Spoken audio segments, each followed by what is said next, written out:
Welcome back. Welcome back to Questions for Corbett. I'm James Corbett of CorbettReport.com, and this week we're going to look at a question that I've received many different times from many different people over the years, and we're going to look at the most recent iteration of that question that I received recently via email from Cheryl, who writes, "As I investigate eugenics and discover passages from the book Descendants of Man, The Descent of Man, about their views on Irish people, I find many of your reference materials from 2008, etc. gone. Is there a way to preserve this information for the future?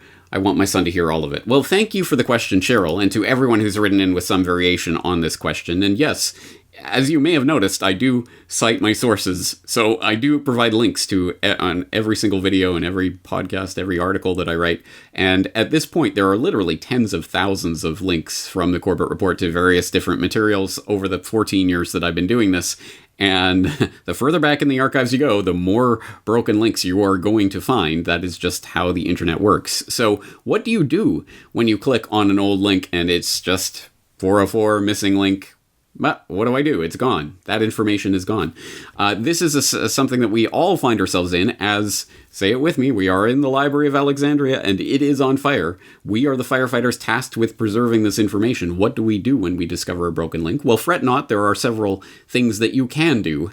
And the first thing I will do is point you to a video from the archives of CorbettReport.com that you may not be familiar with because it's a few years old now, called How to Find Broken Links Online, which goes through a short, sweet video. It just shows you a couple of different things that you can try when you find a broken link. But I wanted to replicate that essentially with a live demonstration here today with a piece of information that I know is missing, and I'm sure we can find if we put our minds to it. So let's set about doing that. And I'm specifically referencing a piece of information that I came across as I was researching my recent editorial on You Can't Win, Don't Even Try, which I will commend to your attention if you haven't read yet, because I think it is an important editorial that needs to be read. But in the course of that, writing that editorial, I came across a link in a New Yorker article that I was reading and that I cite in that article that is worth finding, was worth digging up, is worth preserving. So, and seems to be missing at any rate. So, as I was reading this New Yorker article, Trying to Cure Depression but Inspiring Torture, it has a paragraph on, in early December 2014,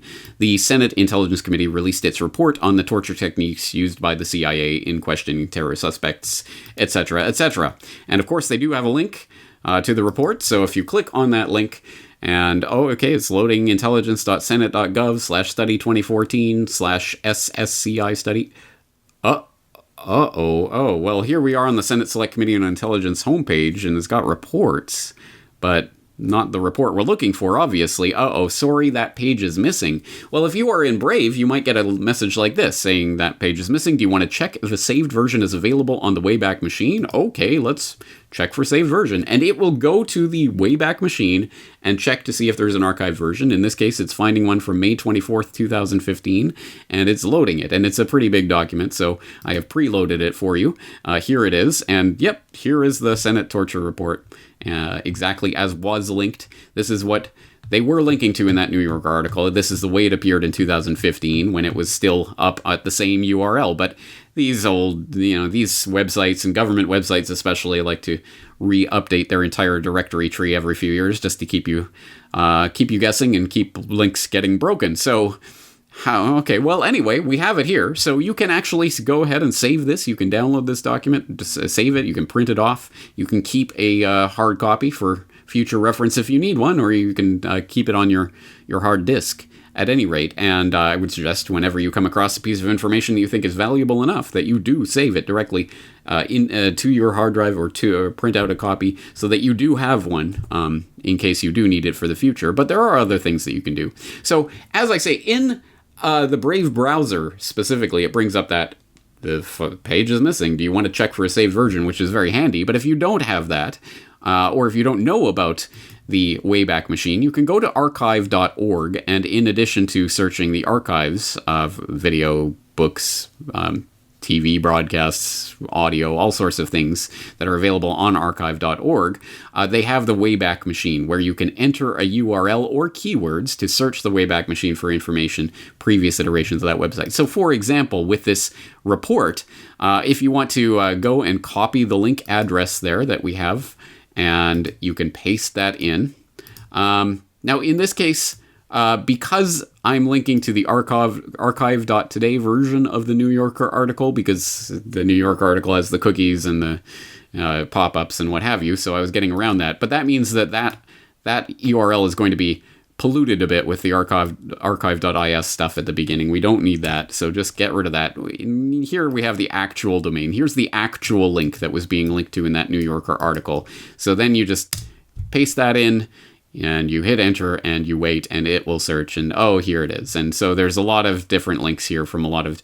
obviously, a lot of these are going to be what we have just seen, that sort of it's missing. So generally, you want to go back as far as you can, or maybe you have a specific date in mind for a specific reason. But anyway, you go far back in the archives, and you can find what it looked like at that time. And so that's how you manually go about searching the Wayback Machine. Now, as you may or may not know, the Wayback Machine has recently decided that they're going to start slapping fact checks onto Wayback Machine information, because people will take a news site, for example, will take an article down because dangerous anti-vaxxers or whatever are linking to this article or something along those lines. And so they take it down, so people are going to the Wayback version. So Wayback Machine is now going to slap fact checks on their Wayback posts, supposedly for, false information or whatever. Firstly, I haven't seen that fact check on any Wayback posts yet, and I do use the Wayback Machine fairly regularly, so I don't know if it's going to be a common feature. And secondly, I don't think they have said, at least yet, that they are going to actively remove information. But Wayback Machine, you can request for certain things to be removed. I know things have been removed from the Wayback Machine before, and also I believe it's the webmaster can actually make the settings so that it's not even crawled by the Wayback Machine, so it won't be preserved. So do not rely solely on the Wayback Machine. It is not obviously going to capture everything that's ever been on the internet, but it does have a surprising amount of this kind of information. So that's one way to get this, but let's see if we can find some other ways to get this. For example, here we have... I was noting at the time as I was looking at this, and I haven't looked for this yet, so I haven't even seen how we can find this, but it is on the Wayback Machine. That's good to know. But surely it's on that Senate website, right? I mean, surely they must have a copy on the actual intelligence.senate.gov. Now, I guess we can start playing the game of trying to go back through previous reports, and how far back do we have to go? Well, there's a 2014, but wait, what year is this report from? This is from approved December 2012, updated for release April 2014, declassification revisions December 2014. So we're looking for a report from 2014-ish. That's gonna be a lost cause here, and I guess we can use the search bar they have here. We type in torture, what are we going to get? I mean, that's probably not the best tactic to use here. Interrogation policy and open hearing, declassified narrative, ensuring... I mean, you're going to get a lot of information, but probably not that specific report. So, what do we do? Well, here's the Senate Select Committee on Intelligence, and here... Committee study of the Central Intelligence Agency's detention interrogation program seems to me to be the actual name, if there was such a thing, and the name of this document, which I was wondering about in this New Yorker article when I was reading this. I was thinking, yeah, the Senate Intelligence Committee released its report on torture techniques used by the CIA. Yeah, we all know about the Senate Torture Report, but it's not called the Senate Torture Report. What's the actual name of that document? And I was puzzling about that. So, well, here it is. It's actually on the document itself. Committee study of the Central Intelligence Agency's detention interrogation program. That's a mouthful. So let's take that, and we're going to go to an actual search engine in order to find that. So let's go, obviously not Google. DuckDuckGo isn't the best and blah, blah, blah. But anyway, it's a search engine. Let's just take that text, we're going to copy it, we're going to paste it into a search engine. Now, obviously, this is coming from a PDF, so the text is going to be a little bit wonky, and we can just correct anything that's a little too wonky. But there you go. That's the title of the document. So we type that in. Well, there we go. Okay, so now we have, of course, Wikipedia is going to be first. It's always first, isn't it? And then, oh, well, you can buy it on Amazon. Yay. The best of all worlds. There's a congress.gov link to what seems to be, I'm going to assume, this actual report. Apparently, it's 113-288. That's good to know. And there you go. Not available in TIFF format. Oh, great. Well, yeah, of course. Okay, you can get the PDF from this link, presumably. So yeah, there it goes, and it starts loading up. Okay, well, there you go. That's one way that you can find it. It's also, the document itself is on archive.org, which is particularly handy. And so there you go. Is this the entire report? Yeah, it seems to be the same as that PDF we were looking at. Yeah, it's just the PDF, and it's on archive. So presumably, like a lot of archive things, it's going to be in a number of different formats: EPUB, full text, Kindle, PDF. So there you go. You can access that. You can access it through this link. Again, it's still loading because it's very slow. So archive.org wins that race. And blah, blah, blah. Again, you can find it in many different ways. If you have the actual title, just paste the title into a search engine. This is not rocket science. Now, sometimes, depending on what you are looking at, that may not work. Maybe you can't find that particular title. Something that I found that's generally pretty useful is just taking a block of text that's fairly unique. This action marked the culmination of a monumental effort is a pretty unique sentence. Copy that, and let's put that into the browser here, or into this search engine here. But instead, let's actually use Boolean operators. Ooh, that's a fancy term for punctuation, essentially, for your search. Put quotation marks around that, and that's going to search that exact string of text in that exact order with whatever exact punctuation that you have in there. It's going to search for exactly that phrase, and anywhere it finds it, it's going to bring it up. So interesting. So now we're looking at Homeland Security Digital Library.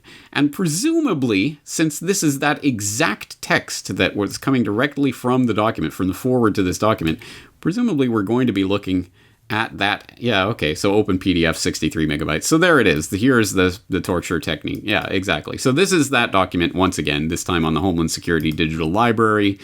Then you can find different articles that will reference it. Oh, here it is on Scribd. Publicintelligence.net, I know, collects a lot of documents that have been memory holed or just collects them in a convenient place. So, Senate Select Committee on Intelligence Study of the CIA Detention Interrogation Program. So here it is, and presumably you click on this, and it's going to give us, again, the PDF. All right. So now we have about 15 different ways of finding this and different links from this. And we've seen a couple of important techniques and things that you can do. One is to use the Wayback Machine.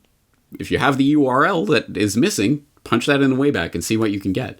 And if you have the title of a document, you can just type that in and you'll more likely than not find the document itself. Or if you can find the exact text from a portion of that document, if you have a quote or something, you can use that exact text in quotation marks in your browser and your search engine in order to find that versions of that document that have been posted up. Those are just some general techniques. Simple stuff, kind of research 101, but I know that some people kind of, when they see that a document's missing, they just kind of shrug their shoulders and give up. There are things that you can try. There's a lot of other things you can do as well, and I will get more and more into research tools and things that you can use to find missing information. But this is, I think, a good start and a way that people can realize, yes, this is not an insurmountable problem.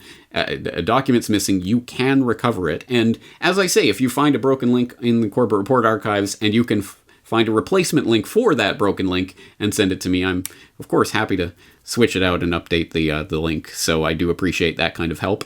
And I hope more people are going through and just looking at links and trying to find the sources of documents so that not only can you find them and figure out how to find them, but as I say, once you find it, save it. So now you have a copy. And so if and when it does really disappear, maybe not the Senate torture report, but some important document, some important article really does disappear from the internet, you will have a copy in your archives. That is important. We need to start preserving this information.